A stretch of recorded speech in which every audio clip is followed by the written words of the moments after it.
तर आता त्यांना तर ह्या लोकसभेला कळालेलंच आहे की मराठा काय करू शकतो, म्हणून विधानसभेला त्यांनी त्याचा विचार करून आणि निर्णय द्यावा. तर जातनीय जनगणना करून आणि आरक्षणाची मर्यादा वाढवा आणि मराठा समाजाला कायद्यात टिकणारं आणि संविधानिक आरक्षण द्या. कारण पुढं 6 महिने इलेक्शन आलंच, त्यांनी आता बघितलं मराठा समाजाने काय केलं आणि यांना कसं उलटंपालटं केलं. यांना असं पाडू की यांचं डिपॉझिटसुद्धा यांच्या बापानं वाचवलं नाही पाहिजे. काय म्हणतो मराठ्यांना देऊ नका, हा कोण का आमचा काय चुलता आहे का?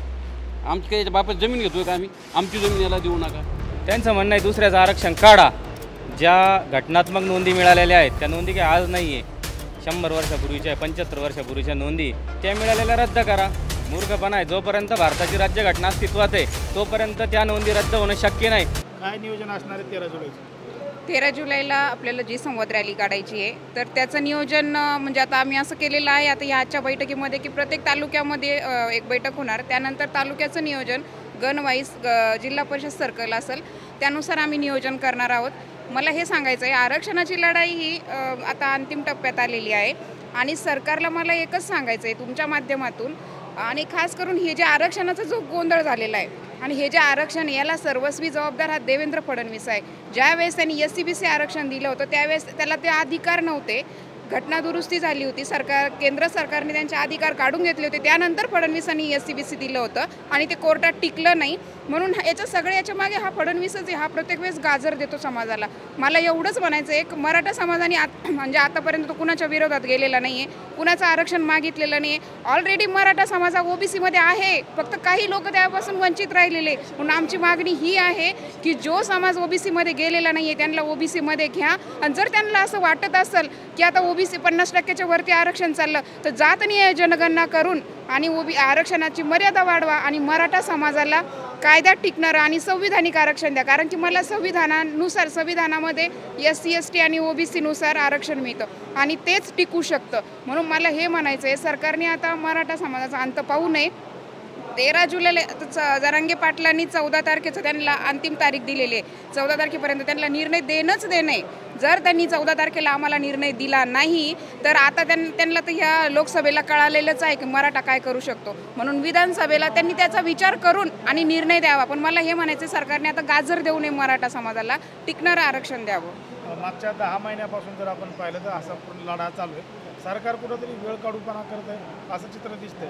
मग आता 13 तारखेपर्यंत होईल का नाही? सरकारला द्यावंच लागणार आहे, कारण की आता मराठा समाज हा पूर्ण पेटून उठलेला आहे. आणि किती दिवस आम्ही असं हे मागणार आहे? आम्ही आमच्या हक्काचं मागतोय, आम्ही कुणाचं काढून आम्हाला द्या असं म्हणत नाही आहे ना. हे आमचं हक्काचं आरक्षण आहे. आतापर्यंत मराठा समाजाने मोठ्या भावाची भूमिका निभावलेली आहे आणि जर आता आमचंच आमचं पोट रिकामं आहे तर आम्हाला खायला मागणारच आहे ना. आम्ही थोडी म्हणतो त्यांचं काढून आम्हाला द्या, आम्हाला आमच्या हक्काचं आरक्षण द्या. आणि याच्यामध्ये सगळ्यात मला हे म्हणायचं की राजकीय इच्छाशक्ती जर असेल या लोकांची तर मराठा समाजाला टिकणारं आरक्षण भेटू शकतं. महिलांचा कशा पद्धतीचा प्रतिसाद असणार आहे 13 जुलैला? मी आता सर्व महिलांना तुमच्या माध्यमातून आव्हान करते की आपण एक दिवस आपल्या मुलाबाळांच्या भविष्यासाठी सर्वांनी आपले घरचे कामं सगळे सोडून, आपण जसं एखाद्या कीर्तनाला जातो, लग्न असलं आपलं पुन्हा नातेवाईकाचं तर आपण जबाबदारीने जातो, तसं ही एक जबाबदारीच आहे. म्हणून 13 तारखेला शक्य होईल तेवढ्या कॉलेजच्या मुली असतील, आपले घरातले लहान लेकरं बाळं महिला सर्वांनी संभाजीनगर या ठिकाणी यावं 13 तारखेला. एवढंच मी सर्वांना आव्हान करते. मुळात आता जे सध्या उपोषण करते बसलेले मनोजदादांच्या उपोषणाचं अनुकरण करून त्यांना एक सांगायचं की त्यांची मागणी नकारात्मक आहे. त्यांचं म्हणणं आहे दुसऱ्याचं आरक्षण काढा. ज्या घटनात्मक नोंदी मिळालेल्या आहेत त्या नोंदी काही आज नाही आहे, 100 वर्षापूर्वीच्या 75 वर्षापूर्वीच्या नोंदी त्या मिळालेल्या रद्द करा. मूर्खपणा आहे. जोपर्यंत भारताची राज्यघटना अस्तित्वात आहे तोपर्यंत त्या नोंदी रद्द होणं शक्य नाही. उलट त्या नोंदीच्या आधारावर साधारणपणे 3.5 ते 4 कोटी मराठा लोकसंख्या ही मराठा कुणबी मराठा आणि मराठा यातली लोकसंख्या ही कुणबीमध्ये जाते आणि ती OBC आरक्षण घटनात्मक पद्धतीने जे भेटलेलं आहे त्यानुसारच जाते. आता यांचं म्हणणं आहे की आम्ही उपाशी राहू आणि मरू, कोणी मेलं काय जगलं काय, ती घटनात्मक गोष्ट जी झालेली आहे तिथं आता माघार येणं शक्य नाही आहे. त्यामुळे ज्या गोष्टीचा अट्टहास आता इतिहासात जर बघितला आपण, मुसोलिनी असू द्या, हिटलर असू द्या, ज्या लोकांनी नकारात्मक काम केलेलं आहे ते इतिहासाच्या पानावर त्यांची काय हाल झालेली आहे ते चेक करून घ्यावं. त्यामुळे जे माणूस सकारात्मक मागतोय, मनोजदादा जरांगे पाटलांनी हे नाही मागितलं का कोणाचं कमी करून आम्हाला द्या, आम्हाला 50%च्या आज जे काही समाज आमचा ऑलरेडी होता OBCमध्ये आणि काही समाज बाकी होता तो आतमध्ये आणखीन गेलेला आहे, आणखीन दुसरा राहिलेला घ्या. आणि असं जर नाही केलं की महाराष्ट्राशी आगेशी खेळणं राहील. असं आगेशी सुसंस्कृत महाराष्ट्राने खेळू नये. कारण तरुण आता जागी झालेला आहे, समाजातला स्त्रिया जागी झालेल्या आहेत, म्हाताऱ्या वयापासून तर सर्वच लोक जागी झालेले आहेत. आणि ही जी गर्दी आहे ना, ही मराठ्यांच्या आतून पोटातली तळमळ आहे. जी शेतामध्ये राबावं लागतं तरी पण पोराला शिक्षण शिकता येत नाही, त्यासाठी ही धडपड आहे.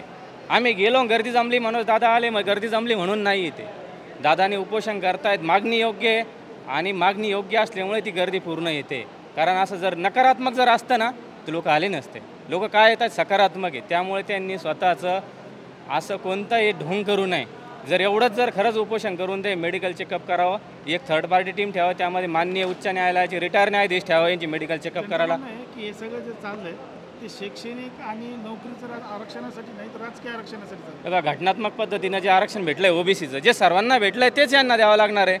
मराठ्यांना 19% जे आरक्षण आहे NTचं सोडून, विजय NTचं सोडून जे 27% ओबीसी आरक्षण, 19% काही प्रवर्गाला एक गोष्ट द्यायची दुसऱ्याला नाही द्यायची असं नाही होऊ शकत. घटनेने असा भेदभाव केला नाही. आर्टिकल 15 आणि 16 काय सांगतं, समान वागणूक देणं आहे त्यांना.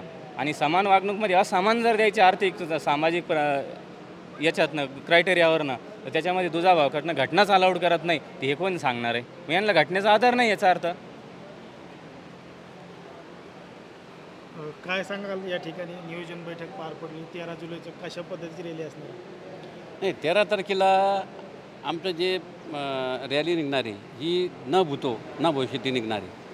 कारण की आता बस झाले, खूप मोर्चे झाले, खूप आंदोलनं झाली, 58 मूक मोर्चे निघाले, ठोक मोर्चेही भरपूर निघाले. परंतु हे जे आता 13 तारखेला मनोज जरांगे पाटील यांच्या नेतृत्वाखाली आम्ही जी रॅली काढणारी, ही ग्रामीण भागात जेवढे शेतकरी, जेवढे नोकरदार, जेवढे लोक असतील आम्ही तेवढे घेऊन येणार आणि हे शहर बंद करणार.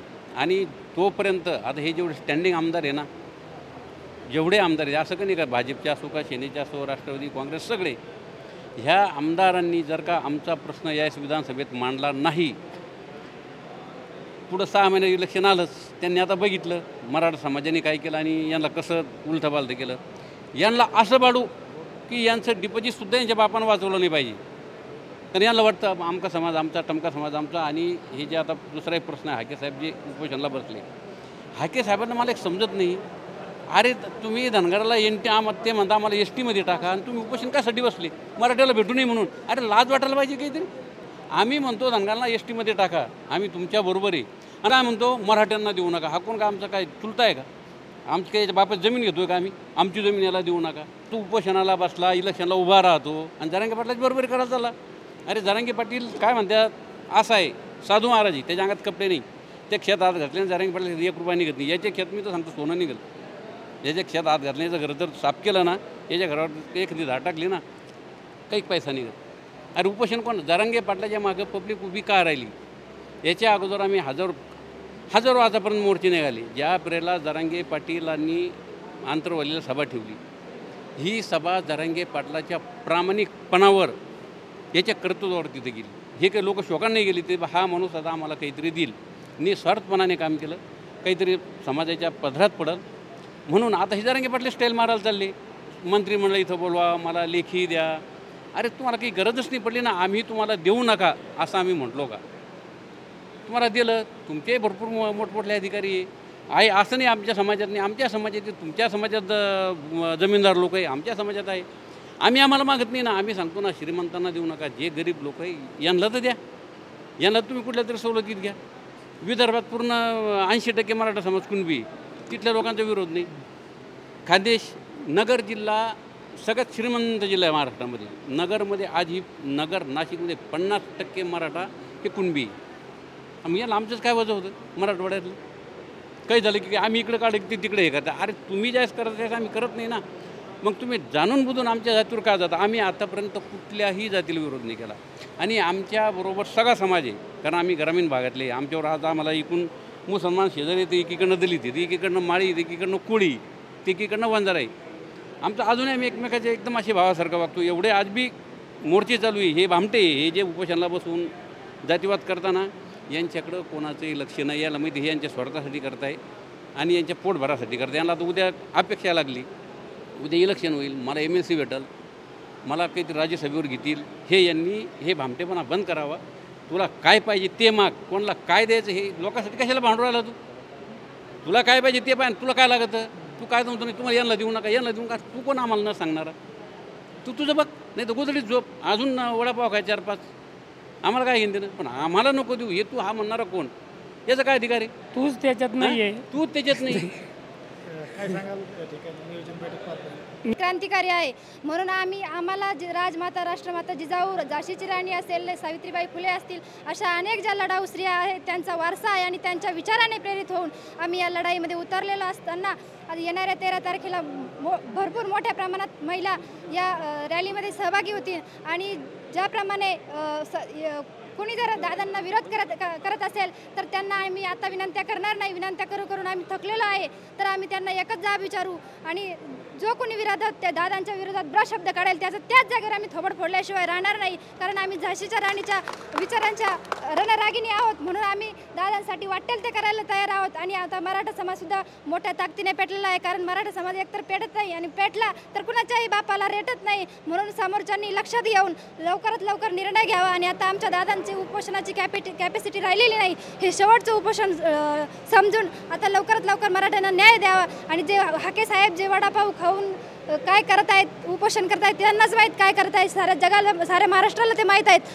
त्यांचा जो मराठा समाजाला विरोध आहे त्यांना एकच सांगणं आहे की आम्ही आमच्या हक्काचं, आमचे दादा जे आहेत ते समाजासाठी, आमच्या मुलाबाळांच्या भवितव्यासाठी लढत आहेत आणि तुम्ही जर आम्हाला विरोध करत असाल तर तो पूर्णपणे चुकीचा आहे. तुम्हाला लागत असेल तर तुम्ही मागा, परंतु मराठा समाजाला आरक्षण देऊ नका, हे तुमचं साफ चुकीचं आहे. म्हणून आणि प्रत्येक जाती धर्मातील प्रत्येक जातीतील सर्वसामान्य लोक हे मराठा समाजाच्या आरक्षणामध्ये सहभागी झालेले आहेत, सर्वांचा पाठिंबा देखील आहे. म्हणून लवकरात लवकर आरक्षण मिळावं हीच